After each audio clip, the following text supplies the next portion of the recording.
Hello everyone, welcome to the security concepts. और हम इस चैनल में साइबर सिक्योरिटी से रिलेटेड हर एक कॉन्सेप्ट को डिटेल्ड और थॉरो स्टडी करने वाले हैं, जिसमें हम हेल्प लेंगे ट्राई हैक मी रूम्स की।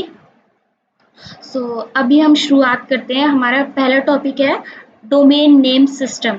नाउ द क्वेश्चन अराइजेस कि डीएनएस और डोमेन सिस्टम पहले ही तो होता क्या है और हमें इसकी ज़रूरत क्या पड़ी। चलिए देखते हैं। Domain name system provides a simple way for us to communicate with devices on the internet without remembering complex number. Domain name system क्या करता है? हमारे हमारे लिए एक सिंपल वे प्रोवाइड करता है ताकि हम डिवाइसेस के साथ कम्युनिकेट कर पाएँ बिना उन आईपी एड्रेस में कुछ कॉम्प्लेक्स नंबर्स होते हैं उन डिजिट्स को याद किए। नेक्स्ट देखते हैं। Much like every house has a unique address for sending mail directly to it, every computer on the internet has its own unique address to communicate with. जैसे कि हम देखते हैं कि हर एक हाउस का एक यूनिक एड्रेस नंबर होता है, इसी तरीके से हर एक कंप्यूटर का भी एक यूनिक एड्रेस होता है, उसको हम बोलते हैं आईपी एड्रेस। और IP address An IP address looks like the following, like this 104.26.10.229. This seems like a set of 4 digits ranging from 0 to 255 separated by a period. एक IP एड्रेस कैसा दिखता है? हम ये देखें, 4 डिजिट के सेट्स होते हैं जिनमें हमारा यूज हो रहे होते हैं 0 से 255 तक की डिजिट्स, और जिनको आप एक डॉट यानी कि पीरियड सेपरेट कर रहा है। तो 4 सेट्स हैं, 0 से 255 तक की डिजिट्स यूज हो रही हैं। तो ये होता है एक आईपी एड्रेस। अब when you want to visit a website, it is not exactly convenient to remember this complicated set of numbers, and that is where the DNS can help. तो जब हम किसी भी वेबसाइट को विजिट करना चाहेंगे, तो मतलब इतने सारे नंबर्स को याद करना एक बहुत ही टीडियस टास्क हो जाता है नॉर्मल ह्यूमन बीइंग के लिए। तो उस चीज़ को, इस इशू को रिजॉल्व करने के लिए हमारे पास हेल्प करता है domain name system, that is DNS. हम अब एग्जांपल लेते हैं। ये जो ट्राई हैक मी वाली वेबसाइट है, इसका फॉर एग्जांपल अगर आईपी है 104.26.10.229, तो अगर हम इसका डोमेन नेम दें, तो ये डोमेन नेम है इसका tryhackme.com। तो अपन इजीली नंबर की बजाय, ये 4 सेट ऑफ डिजिट्स हैं, इनको याद करने की बजाय हम ये tryhackme.com इजीली याद कर पा रहे हैं। तो इसीलिए डोमेन नेम सिस्टम इम्पॉर्टेंट होता है। अब क्वेश्चन देख लेते हैं। DNS, what does the DNS stands for? DNS का मतलब क्या होता है, फुल फॉर्म पूछी गई है इसमें, तो ये है डोमेन नेम सिस्टम। अब हम देख लेते हैं हायरार्की क्या है इसकी। सबसे पहले हमारे पास ये देखेंगे, रूट लेवल डोमेन होता है। फिर हमारे पास आते हैं टॉप लेवल डोमेन, जैसे कि ये .edu, .com, .gov या .mil। देन हमारे पास आते हैं सेकंड लेवल डोमेन, जैसे कि हमारे एग्जांपल में था ट्राई हैक में। google.com में गूगल, यूएसए और नासा की कोई भी हो सकता है, ये भी सेकंड लेवल डोमेन। आर्मी भी हो सकता है। This MIL is for military purpose, GOV for government related purpose, com for commercial website और edu for educational purposes। अब हम देखते हैं ये TLD क्या होते हैं, टॉप लेवल डोमेन्स क्या होते हैं। A TLD is the most right hand part of a domain. TLD किसी भी डोमेन का सबसे राइट मोस्ट पार्ट होगा। जैसे tryhackme.com में .com है TLD, तो इसका टॉप लेवल डोमेन क्या हो गया, .com। There are 2 types of TLD। हमारे पास 2 तरीके के TLD होते हैं। एक तो होता है जेनरिक टॉप लेवल, और एक होता है कंट्री कोड टॉप लेवल, जिसको हम बोलते हैं GTLD and CCTLD। Next is historically a GTLD was meant to tell the user the domain name's purpose. GTLD को हम इसलिए यूज करते थे, ये यूजर के डोमेन नेम का पर्पस बताता था। और दूसरा है कंट्री कोड। अभी इसका GTLD का एक एग्जांपल देख लेते हैं। ए dot com would be for commercial purposes. जैसे कि ये GTLD है डॉट कॉम, इसका डॉट कॉम का पर्पस क्या है? डॉट कॉम का पर्पस है कि इस वेबसाइट को केवल कमर्शियल पर्पसेस के लिए यूज किया जा रहा है, इसलिए हम डॉट कॉम यूज कर रहे हैं। और एक और देख लेते हैं .org। .org होता है ऑर्गेनाइजेशनल पर्पस के लिए, .edu एजुकेशनल पर्पस के लिए, .gov गवर्नमेंट से रिलेटेड पर्पस के लिए। अब दूसरा एक और आता है हमारे पास country code top level domain. So country code top level domain में क्या होता है? जहां a CCTLD was used for geographical purposes. For example, .ca for sites based in Canada. So country को टॉप लेवल डोमेन हम geographical purposes के लिए use करते हैं, यानी कि प्लेसेस के लिए, कंट्रीज के लिए। अब देखते हैं .ca। .ca किन साइट्स के लिए यूज किया जाएगा? CA stands for Canada. So ये जो साइट्स कनाडा बेस्ड होंगी उसके लिए हम .ca यूज करेंगे। फिर एक ये भी जनरल अपन देखते हैं .co.uk। तो ये जो वेबसाइट्स यूनाइटेड किंगडम से बेस्ड होंगी उनके लिए अपन यूज करेंगे। Next, due to such demand, there is an influx of new GTLDs ranging from .online, .club, .website, .biz and many more. For a full list of over 2000 TLDs, click here. So, with the passage of time GTLDs की demand बढ़ती जा रही है, तो कुछ नए examples भी हम देख सकते हैं, जैसे कि .online geographical top level domains की, sorry generic top level domains की, जैसे कि .online, .club, .website, .biz। अब देखते हैं सेकंड लेवल डोमेन क्या होते हैं। सेकंड लेवल डोमेन देखते हैं, चलिए। Taking tryhackme.com as an example, the .com part is the top level domain and tryhackme is the second level domain. So अगर हम इसमें देखें tryhackme.com में, तो .com तो हमारा हो गया टॉप लेवल डोमेन और tryhackme हो गया हमारा second level domain. When registering a domain name, the second level domain is limited to 63 characters plus the TLD and can only use A to Z, 0 to 9 and hyphens, cannot start or end with hyphens or have consecutive hyphens। अब ये मतलब second level domain को हम कैसे बना सकते हैं, ये वो बताया गया है। तो क्या करेंगे हम? सबसे पहले पहली कंडीशन तो ये है कि 63 कैरेक्टर्स पे ही हमें लिमिट करना है, 63 कैरेक्टर्स से ज़्यादा नहीं होने चाहिए। प्लस होएगा हमारा टॉप लेवल डोमेन।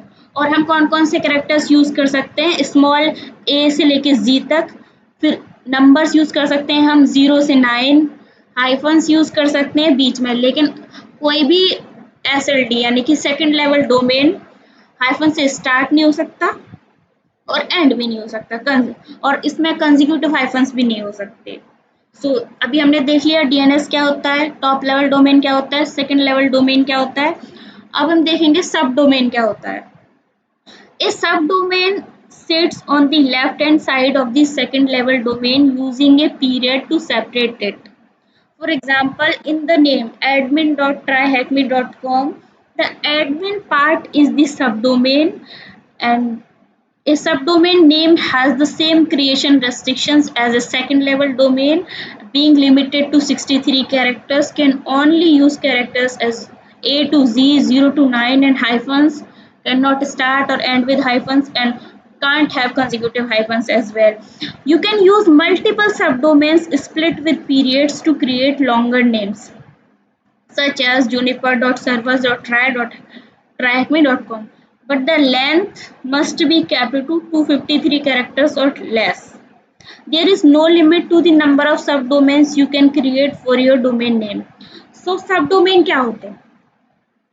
जो हमारा सेकंड लेवल डोमेन होता है उसके लेफ्ट हैंड साइड में कुछ, जैसे कि admin.tryhackme.com पीरियड लगाया हमने, इसके लेफ्ट हैंड साइड में सब डोमेन के और एडमिन लगा दिया। तो ये बन गया हमारा एडमिन बन गया सब डोमेन। तो अब ये हमें कहाँ लेकर जाएगा, तो ये लेकर जाएगा हमें tryhackme.com पे सबसे पहले, और tryhackme.com में जो एडमिन वाला पोर्शन है, पेज है, उसके ऊपर सीधे हमें डायरेक्ट कर देगा। अब इसके इसके भी मतलब जो डोमेन क्लेचर के लिए हम सेम चीज़ यूज़ करते हैं जो कि सेकंड लेवल डोमेन में यूज़ करेंगे, यानी कि 63 कैरेक्टर्स होने चाहिए। ए से लेके जी तक हम यूज़ कर सकते हैं, 0 से 9 यूज़ कर सकते हैं, हाइफन से स्टार्ट और एंड नहीं होगा, बीच में यूज़ कर सकते हैं, लेकिन कंजिक्यूटिव हाइफन्स नहीं होने चाहिए। अब देखते हैं, हम मल्टीपल सब डोमेन्स भी यूज़ कर सकते हैं लॉन्गर पीरियड्स बनाने के लिए, लेकिन उसके लिए एक कंडीशन है कि उसकी जो लेंथ की कैरेक्टर्स है, length of characters should be limited to 253 or less. अब देख लेते हैं मैक्सिमम लेंथ ऑफ ए सब डोमेन। सब डोमेन की मैक्सिमम लेंथ क्या हो सकती है, मैंने बताया था 63 कैरेक्टर्स पर हम लिमिट करते हैं, तो इसका आंसर होगा 63। अब देखते हैं Which of the following characters cannot be used in a subdomain? Subdomain में कौन सा कैरेक्टर नहीं यूज कर सकते हैं, तो इसमें 3 है, बी है, अंडरस्कोर है, देन हाइफन है। तो हाइफन हम यूज कर सकते हैं, लेकिन कंसेक्यूटिव हाइफन नहीं यूज कर सकते, तो इसमें तो सिंगल हाइफन है। बी हम यूज कर सकते हैं, 3 भी हम यूज कर सकते हैं, नंबर्स भी और लेटर्स भी। हम क्या यूज नहीं कर सकते, अंडरस्कोर। तो इसका सही आंसर हो जाएगा अंडरस्कोर। अब देखते हैं what is the maximum length of A domain name. किसी भी डोमेन नेम की मैक्सिमम लेंथ क्या होगी, हमने पढ़ा था 253 कैरेक्टर्स या फिर उससे कम होनी चाहिए, उससे ज्यादा नहीं होनी चाहिए। तो मैक्सिमम लेंथ क्या होगी, 253 characters.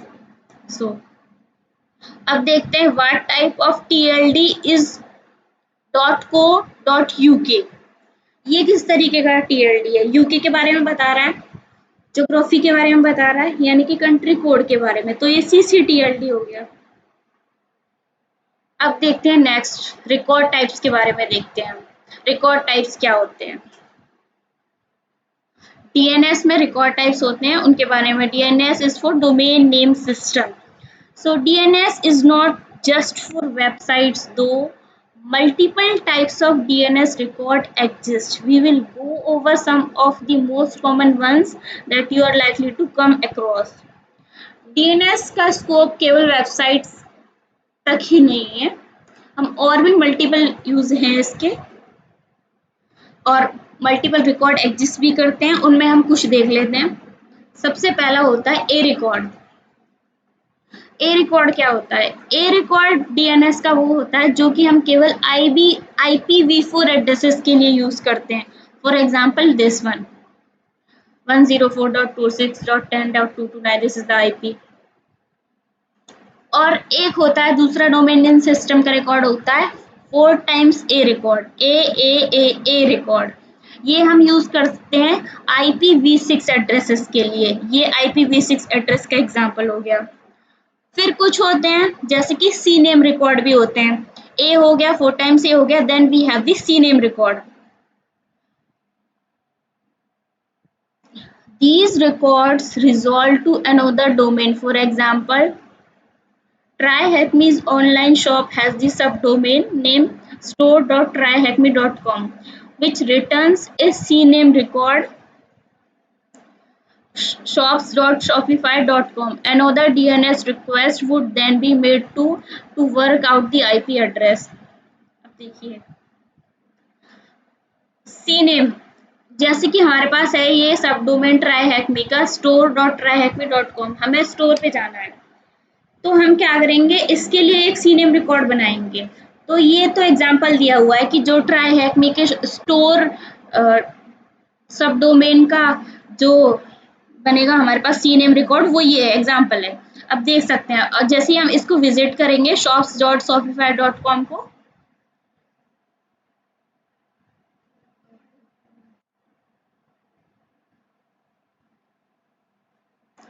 It is not loading, I think कुछ इशू है, एक बार और ट्राई कर लेते हैं। इधर भी ये लोड नहीं हो रहा है, आई थिंक वीडियो की वजह से। तो हालांकि ये अगर हम इसको विजिट करेंगे तो ये स्टोर्स पे, स्टोर वाले पेज पे हमको लैंड करा देगा ट्राईहैकमी के पे। तो इस तरीके से सीनेम रिकॉर्ड्स होते हैं। अब हम देखते हैं एमएक्स रिकॉर्ड्स क्या होते हैं। These records resolve to the address of the server that handle the email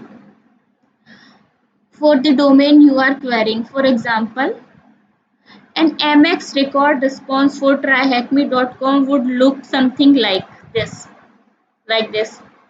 And these records also come with a priority flag. This tells the client in which order to try the server, and this is the perfect for if the main server goes down and email needs to be sent to a backup server. So MX record क्या होते हैं हमारे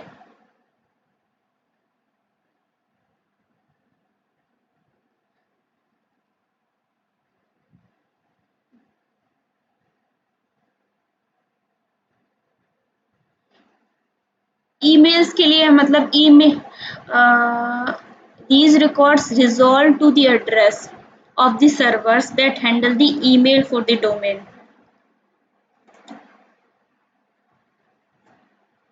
मतलब MX record उस पर जाएगा जो जो मतलब जिस डोमेन का हम ईमेल हैंडल कर रहे हैं उस एड्रेस पे हमें पहुंचा देगा MS record. For example, an MX record response for tryhackme.com would look something like this. तो tryhackme.com का MX record कुछ इस तरीके से दिखता है. These records also, इनके भी कुछ priority flags होते हैं जो कि बताते हैं this tells the client in which order to try the server. किस ऑर्डर में हम सर्वर पे ट्राई करेंगे, किस एड्रेस पे हमको जाना है. This is perfect for if the main server goes down and email needs to be sent to a backup server. ये तब मतलब परफेक्ट रहता है जैसे कि हमारा कोई सर्वर डाउन हो गया तो ये हमें बैकअप सर्वर पे उसको सेंड कर देता है ईमेल को. अब इसको कैसे कंक्लूड करेंगे, हमारे पास कोई भी एक वेबसाइट है, हमारी मेन सर्वर है, उसका हमने MX रिकॉर्ड से एक डीएनएस किया तो फिर हमारे पास अगर हमारा मेन सर्वर डाउन हो गया तो जो ईमेल सेंड हो रहा है वो उस बैकअप सर्वर पे चला जाएगा और जब वो ऑन होगा तो उसको रिसीव हो जाएगा रिसीवर को. एक होता है TXT record. TXT record are free text fields when any text-based data can be stored. TXT record क्या होते हैं? TXT रिकॉर्ड हमारे पास होते हैं फ्री टेक्स्ट बेस्ड डाटा, जहाँ पर हम फ्री टेक्स्ट बेस्ड डाटा को स्टोर कर पाए. TXT records have multiple uses, but some common ones can be to list servers that have the authority to send an email on behalf of the domain. और भी इसके multiple uses हो सकते हैं, लेकिन एक एग्जांपल हम देख लेते हैं. Some common ones can be to list servers that have the authority to send an email. मतलब ये उन सर्वर को लिस्ट कर देगा यानी सिलेक्ट कर देगा जिनके पास अथॉरिटी के बिहाफ पे ईमेल भेजने की परमिशन है. देखते हैं. This can help in battle against spam and spoofed email. तो मतलब जो स्पैम्ड ईमेल है और स्पूफ्ड ईमेल है उनका इसमें सबसे ज़्यादा मतलब हेल्पफुल रहता है ये. This can also be used to verify ownership of the domain name when signing up for the third party services. हम TXT रिकॉर्ड से किसी भी डोमेन नेम की ओनरशिप भी वेरीफाई कर सकते हैं. अब देखते हैं what type of record answer basically होना चाहिए. What type of record would be use to advise where to send email. Email को कहाँ भेजना है, इसके लिए हम कौन सा रिकॉर्ड इस्तेमाल करेंगे, तो हम इसके लिए MX रिकॉर्ड इस्तेमाल करते हैं. इसमें हमने देखा था कि जैसे हम ईमेल भेज रहे थे, मेन सर्वर डाउन हो गया तो बैकअप सर्वर पे गया, बैकअप सर्वर फिर MX रिकॉर्ड के थ्रू अपन डिसाइड कर रहे हैं कि हम ओरिजिनल वेबसाइट पे ही उसको सेंड करेंगे. फिर हमारे पास आता है IPv6 एड्रेसेस में कौन से रिकॉर्ड हम यूज करते हैं, तो 4 टाइम्स AAA. अब देखते हैं मेकिंग अ रिक्वेस्ट. कैसे रिक्वेस्ट करते हैं, कैसे हम एक DNS रिक्वेस्ट करते हैं, तो देखते हैं. ये तो एक फ्लो डायग्राम दिया हुआ है, इसको बाद में समझेंगे, पहले थ्योरी पढ़ लेते हैं. What happens when you make a DNS request? क्या होता है जब अपन एक DNS रिक्वेस्ट करते हैं. देखते हैं। When you request a domain name your computer first checks its local cache to see. जब भी हम किसी भी डोमेन नेम के लिए रिक्वेस्ट करेंगे तो हमारा कंप्यूटर, हमारी मशीन सबसे पहले चेक करेगी अपने लोकल कैचे को, ये देखने के लिए कि if you have previously looked up the address recently, क्या आपने मतलब रिसेंटली वो एड्रेस देखा है। अगर नहीं तो a request to your recursive DNS server will be made. तो सबसे पहले हमने कोई डीएनएस रिक्वेस्ट की कि हमें इस डोमेन पे जाना है, तो सबसे पहले हमारे मेमोरी में कैचे चेक किया जाएगा कि हमने इसको प्रीवियसली रिसेंट टाइम में विजिट किया है। अगर नहीं किया है तो फिर वो हमारा जो रिकर्सिव डीएनएस पे रिक्वेस्ट चली जाएगी हमारी। ये अगर की होती तो उसी के थ्रू हम डायरेक्ट उसको एक्सेस कर पाते, जो भी हम डोमेन को सर्च कर रहे हैं।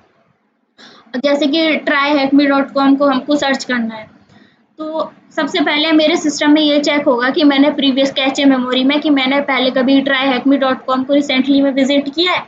अगर मैंने किया है तो वहीं से अब मेरे को डायरेक्ट कर दिया जाएगा उस पर tryhackme.com से। अगर नहीं तो फिर क्या होगा, जो मेरा सिस्टम है वो कनेक्ट करेगा रिकर्सिव डीएनएस सर्वर को और उससे रिक्वेस्ट की जाएगी। फिर देखते हैं अ रिकर्सिव डीएनएस सर्वर क्या करता है। A recursive DNS server is usually provided by your ISP. तो हमें सबसे पहले क्वेश्चन ये आता है कि रिकर्सिव डीएनएस सर्वर आता कहाँ से, हमें कौन प्रोवाइड करता है।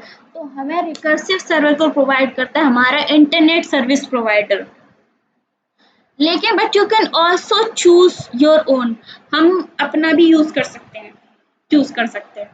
This server also has a local cache of recently looked up domains. तो रिकर्सिव डीएनएस सर्वर का भी खुद का अपना एक लोकल कैचे होता है, कैचे मेमोरी होती है जिसमें रिसेंटली जो डोमेन्स पर रिक्वेस्ट किया गया है वो स्टोर रहती है उसकी memory. If a result is found locally, this is sent back to your computer and your request ends here. अगर हमारे रिकर्सिव सर्वर में भी की कैचे मेमोरी में जो हम डोमेन रिक्वेस्ट कर रहे हैं वो पाया जाता है, तो वो क्या करता है हमारा DNS server, recursive DNS server हमको वापस से हमें डायरेक्ट कर देता है उस वेबसाइट पे और हमारी रिक्वेस्ट यहीं पे एंड हो जाती है। अगर वो उसकी भी डीएनएस रिकर्सिव डीएनएस की भी कैचे मेमोरी में नहीं है तो फिर आगे क्या होता है। If the request cannot be found locally, a journey begins to find the correct answer, starting with the internet's root DNS server. अब जब रिकर्सिव डीएनएस सर्वर की कैचे मेमोरी में भी हमारे पास वो नहीं है, तो अब क्या करता है ये recursive DNS server, recursive request करेगा रूट डीएनएस सर्वर को कि भाई आप चेक कीजिए।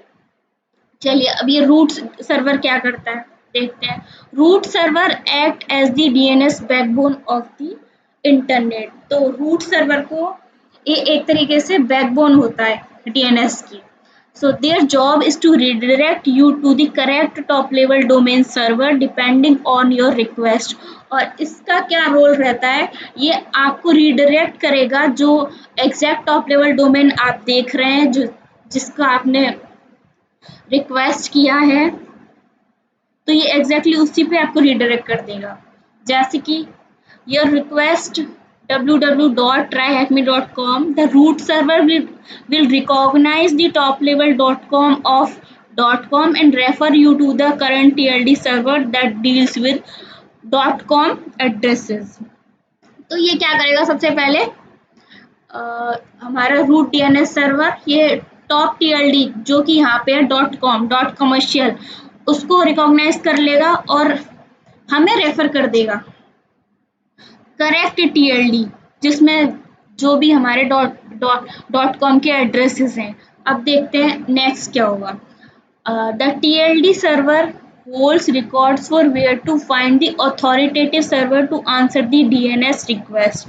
अब रूट सर्वर के बाद आता है हमारे पास अथॉरिटेटिव सर्वर। अथॉरिटेटिव सर्वर क्या करता है, इसके पास हमारे पास एक्चुअल में जो हमारा जैसे हमें अब जाना है ट्राईहैकमी पे जाना है तो उसका आंसर इसके पास होता है कि हमें ये तो पहुंचा ही पहुंचा देगा, 100% फॉर श्योर पहुंचाएगा हमें ये। द टीएलडी सर्वर इसके क्योंकि इसके पास रिकॉर्ड होते हैं जो हम डीएनएस रिक्वेस्ट कर रहे हैं उसके आंसर्स का। The authoritative server is often also known as the name server for the domain. इसको हम अथॉरिटेटिव सर्वर को नेम सर्वर भी कहते हैं। अब एग्जाम्पल के देख लेते हैं। The name server for tryhackme.com is this and this. ये एग्जाम्पल दिया हुआ है कि अगर इस tryhackme.com के दो नेम सर्वर दे रखे हैं हमें। You will often find multiple name server for a domain name to act as a backup in case one goes down। तो किसी भी एक मतलब डोमेन के हमारे पास मल्टीपल नेम सर्वर हो सकते हैं, क्योंकि जैसे कि हमारे पास एक डोमेन डाउन हो गया तो हम दूसरे का एज ए बैकअप इस्तेमाल कर सकें, इसलिए हमारे पास मल्टीपल नेम सर्वर्स होते हैं। अब फिफ्थ क्या होता है,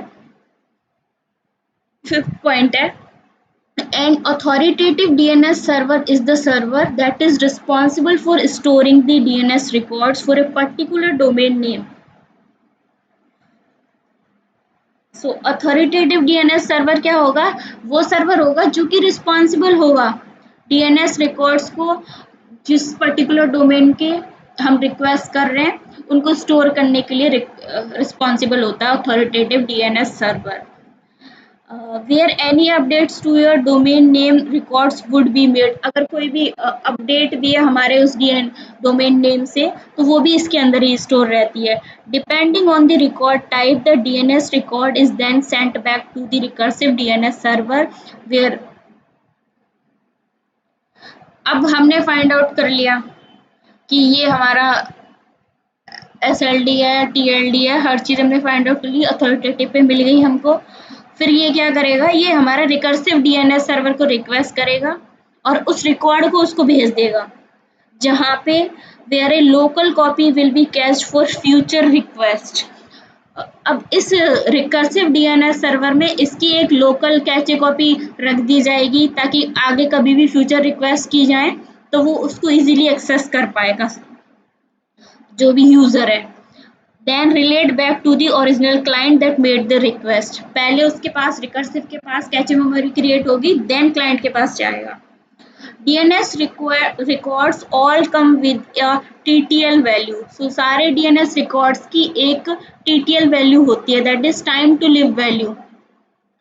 This value is a number represented in seconds that the response should be saved for locally until you have to look it up again। So एक particular time के लिए जो response है वो उसमें सेव होता है रिकर्सिव DNS में, यही है। Caching saves on having to make a DNS request every time you communicate with the server. So अब हम देखते हैं which field specify how long a DNS record should be cached for। तो कौन सी field specify करती है हमारे के लिए कि कितने टाइम के लिए हम किसी डीएनएस रिकॉर्ड को कैच करेंगे। तो ये हमारे पास होता है टाइम टू लिव वैल्यू होती है, टीटीएल वैल्यू बताते हैं कि कितने टाइम के लिए हम करेंगे, तो टीटीएल।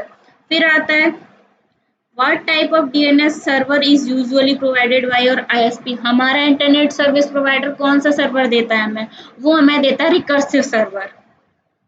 अब देखते हैं What type of server holds all the records of a domain। Domain के हर रिकॉर्ड कौन से सर्वर के पास होंगे, हमारे हर रिकॉर्ड होते हैं हमारे अथॉरिटेटिव डीएनएस सर्वर के पास, तो इसका आंसर हो जाएगा अथॉरिटेटिव डीएनएस सर्वर। अब इस फ्लो डायग्राम को देख लेते हैं। ये देखिए, ये कोई भी क्लाइंट है, ये क्लाइंट है, ये सबसे पहले जो हमारा आईएसपी ने हमें रिकर्सिव डीएनएस सर्वर प्रोवाइड कराया हुआ है उसको देखेंगे, उस पर चेक करेगी हमने कोई भी डोमेन रिक्वेस्ट की। अगर इस पे नहीं मिलती है, अगर इस पे मिलती है तो ये डायरेक्टली रिडायरेक्ट कर देगा क्लाइंट को उस वेबसाइट पे। अगर नहीं मिलती है तो हम फिर रूट पे रिक्वेस्ट करेंगे। रूट का भी यही होता है, अगर रूट पे मिल गया तो ये रिडायरेक्ट कर देगा। अगर कोई हमें रूट पर भी नहीं मिली तो सबसे हम मोस्ट इम्पॉर्टेंट जाएंगे अथॉरिटेटिव के पास। अथॉरिटेटिव क्या करेगा, पहले रिकर्सिव डीएनएस को डेटा मतलब उसको उसकी कैचे मेमोरी में टीटीएल टाइम टू लिव के लिए उसको किया जाएगा कैचे, फिर रिकर्सिव डीएनएस क्लाइंट को भेज देगा, ये रहता है। अब एक कुछ क्वेश्चंस हैं वो अपन देख सकते हैं, जैसे कि व्यू साइट करेंगे अपन। अब देखते हैं, क्वेश्चन है what is the C name of shop.website.thm। इसका सी नेम क्या है, तो यहाँ पे हम ये हमारा वीएम है। देखते हैं हमें क्या चाहिए, सी नेम चाहिए, तो सी नेम पे सेलेक्ट करेंगे। अब सेंड डियर सब डोमेन है इसका शॉप, शॉप सब डोमेन है, shop dot website dot T H M का सी नेम क्या है। सेंड डीएनएस रिक्वेस्ट करी हमने, तो इसका सी नेम है हमारे पास shops dot my Shopify dot com, ये आ गया देखो। Shop dot website dot T H M, canonical name is, C name का फुल फॉर्म ये होता है canonical name, that is shops dot my Shopify dot com. तो ये करेक्ट आंसर है। अब देखते हैं what is the value of the TXT record of website dot THM. TXT record की वैल्यू क्या होगी, चलिए देख लेते हैं। यहाँ पे टीएक्सटी सिलेक्ट करेंगे हम, सेंड डीएनएस रिक्वेस्ट, तो देखिए ये आ गई। वेबसाइट डॉट टीएचएम का टेक्स्ट आया हमारे पास ये फ्लैग, तो इसको कॉपी कर लेंगे हम और यहाँ पे पेस्ट कर देंगे, ये भी सही है। नेक्स्ट क्वेश्चन है what is the numerical priority value for the MX record. MX record की न्यूमेरिकल प्रायोरिटी वैल्यू क्या होगी, अब इसमें देखते हैं। MX record, send DNS request, ये देखिए website dot THM mail exchanger is equal to 30, तो इसकी न्यूमेरिकल प्रायोरिटी वैल्यू है 30, तो यहाँ पे हम 30 मार्क कर देंगे। अब देखते हैं what is the IP address for the A record of website www.website.com। ये आईपी एड्रेस पूछ रहा है ए रिकॉर्ड के लिए, यहाँ पे हम ए रिकॉर्ड सर्च करेंगे, सेंड डीएनएस रिक्वेस्ट करेंगे, तो हमारे पास नेम तो आ गया वेबसाइट का, वेबसाइट डॉट टी एच है, एड्रेस आ गया 10.10.10। तो ये था पूरा कंप्लीट डीएनएस के बारे में, और ये मैंने मतलब हेल्प लिए ट्राई हैक मी रूम की। आप भी यहाँ से साइबर सिक्योरिटी के हर ईच एंड एवरी कॉन्सेप्ट बहुत ही डिटेल में दिया हुआ है, और कुछ लाइव ऐसे वर्चुअल मशीन्स भी होती है, उस पर अपन इजीली प्रैक्टिस भी कर सकते हैं। So you guys can also try. अगर आपको इसमें कुछ डाउट्स रहते हैं तो आप मुझसे पूछ सकते हैं। Thank you so much, this was all about domain name system.